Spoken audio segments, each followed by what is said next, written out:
Hello friends, welcome to our channel Radha Devi kitchen. ఈరోజు మన వీడియోలో చద్దన్నం చూపిస్తున్నానండి. చాలా రుచిగా ఉంటుంది, చాలా సింపుల్గా చేసుకోవచ్చు. ఇక నుంచి ఎండలు ఎక్కువ మొదలవుతాయి కదండి. ఈ ఎండలకి ఒక్కొక్కసారి టిఫిన్స్ కూడా తినబుద్ధి కాదు. అలాంటప్పుడు ఇలా చద్దన్నం తిని చూడండి.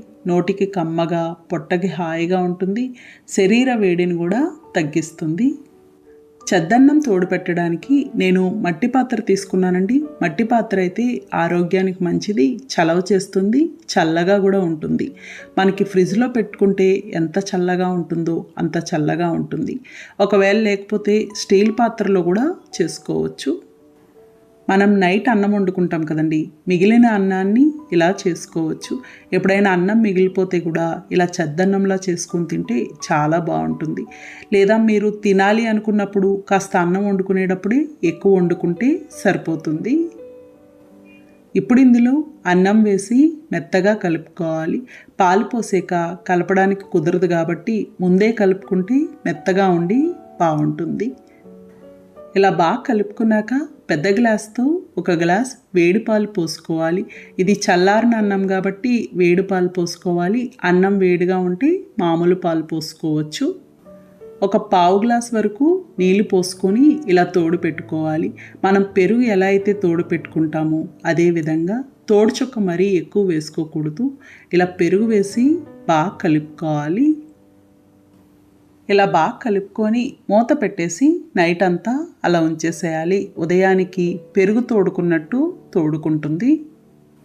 మట్టి పాత్రలో తోడు పెట్టడం వల్ల పులుపు రాదండి, చాలా కమ్మగా ఉంటుంది. ఇది మరుసటి రోజు ఉదయానికి చూడండి ఎంత చక్కగా తోడుకుందో. ఇప్పుడు ఇది బాగా కలుపుకోవాలి. దీన్నే చాలామంది తోడన్నం అని కూడా అంటారు. అలాగే కొంతమంది గెంజి కూడా వేసుకుంటారండి. గెంజి వేసుకున్నప్పుడు దబ్బాకు కానీ నిమ్మాకు కానీ వేసి కూడా తోడు పెట్టుకుంటారు. ఈ ఎండల్లో వారానికి ఒక్కసారైనా టిఫిన్కి బదులుగా ఇలా చద్దన్నం తిని చూడండి. ఇంట్లో అందరు ఇష్టంగా తింటారు, కమ్మగా ఉంటుంది. ఇలా బాగా కలుపుకున్నాక తగినంత ఉప్పు వేసి కలుపుకోవాలి. అలాగే మీరు బ్రౌన్ రైస్తో కూడా చేసుకోవచ్చు. ఇదే విధంగా చద్దన్నానికి కానీ అంబలికి కానీ ఇలాంటి వాటికి మట్టి పాత్రలు వాడడం చాలా మంచిది. ఎందుకంటే మట్టి పాత్రలకి కనిపించని సూక్ష్మమైన రంధ్రాలు ఉంటాయి. ఆ రంధ్రాల వల్ల ఆక్సిజనైజేషన్ బాగా జరుగుతుంది, మంచి బ్యాక్టీరియా ఉత్పన్నమవుతుంది. ఇలా బాగా కలుపుకున్నాం కదా, ఇంతేనండి చద్దన్నం తయారైంది.